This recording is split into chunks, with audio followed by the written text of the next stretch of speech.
저는 서울대 의과대학을 우등 졸업한 후 정신과 의사로 활동하다 지금은 제 회사를 운영하고 있는 두 아이의 엄마입니다. 많은 사람이 당연히 제 아이들도 저처럼 공부를 잘할 거라 믿더라고요.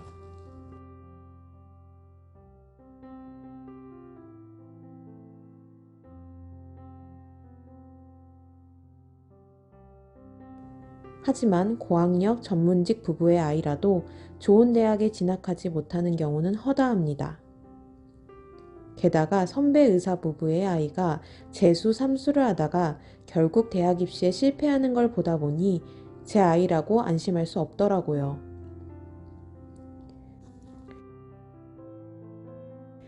그래서 저는 제 아이를 공부 잘하는 아이로 키우는 법을 알아내기 위해 아이의 교과서, 노트, 시험지를 분석했습니다. 그 결과 다음과 같은 사실을 발견할 수 있었죠. 첫 번째, 글을 제대로 파악하지 못함.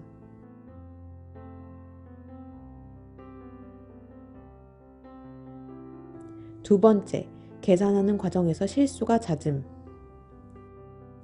엄마가 아무리 공부를 잘했어도 아이가 공부를 잘하기 위해서는 공부의 진짜 기본기를 키워야 한다는 걸 새삼 깨달았습니다.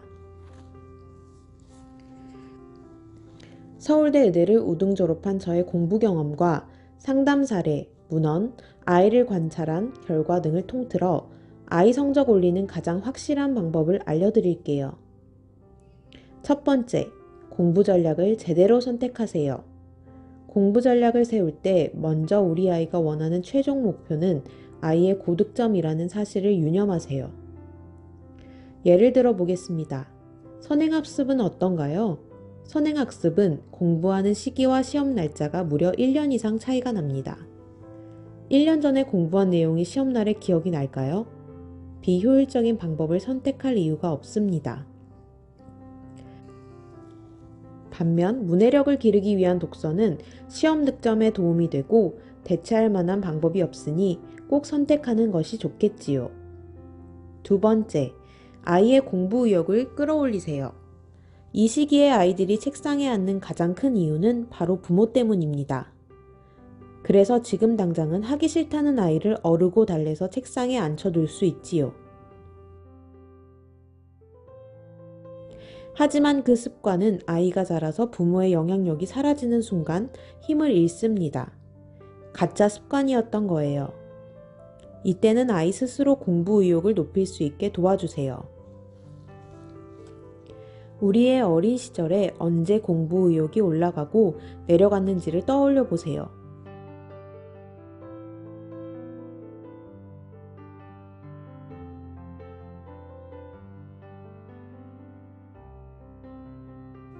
이것이 바로 아이를 책상에 앉히는 모범 답안입니다.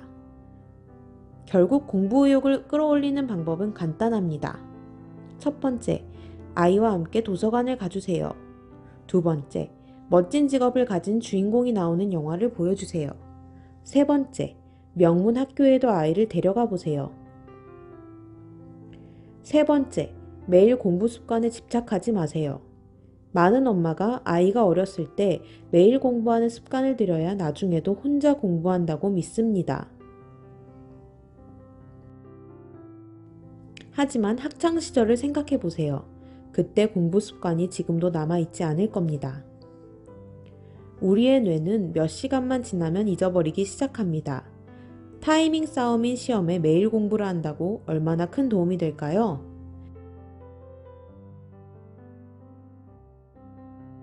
아이가 하는 공부의 최종 목적은 시험에서 좋은 성적을 거두는 것입니다.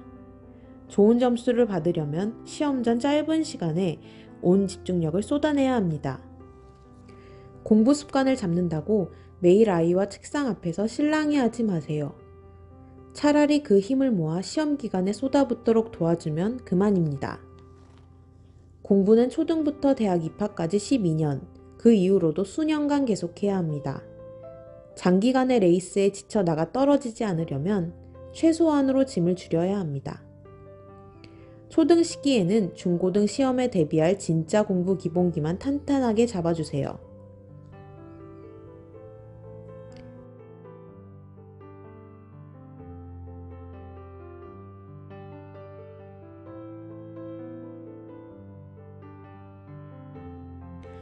저는 이 방법들을 통해 책은 손도 대지 않으려던 아이가 매일 100페이지가 넘는 책을 읽고 몇 달 만에 수학 문제지 정답률을 월등하게 올리는 것을 봤습니다.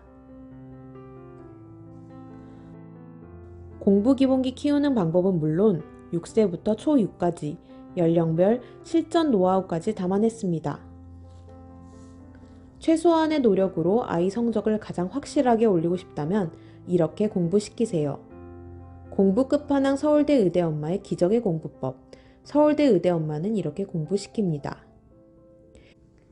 해당 콘텐츠는 서울대 의대 엄마는 이렇게 공부시킵니다를 참고하여 제작되었습니다.